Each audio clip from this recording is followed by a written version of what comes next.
Welcome back to another interesting tutorial about Chrome browser. And in this video, I'll show you how to sign into your Chrome browser on your Windows PC, whether you are using Windows 10 or Windows 11. Let me show you how. The very first thing you want to do is to open up your Chrome browser. Then after you open up your Chrome browser, come to the top right here, go ahead and click on this icon. The next thing you want to do is to click on sign into Chrome.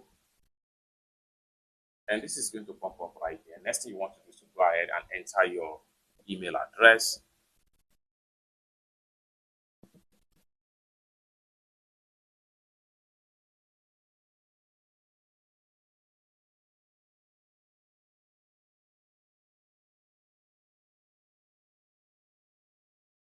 Next thing you want to do is to go ahead and click on next. Then go ahead and enter your login password. Right here, so next thing you want to do is to go ahead is to click on yes, I'm in. And enhance safe browsing is on. Click on OK.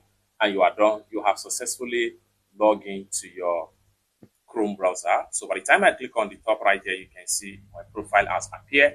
It's that simple. This is how to log into your Chrome browser. For more tutorial, tips and tricks like this, consider to subscribe. Thank you so much for watching, and I hope to see you in my next video. Bye for now.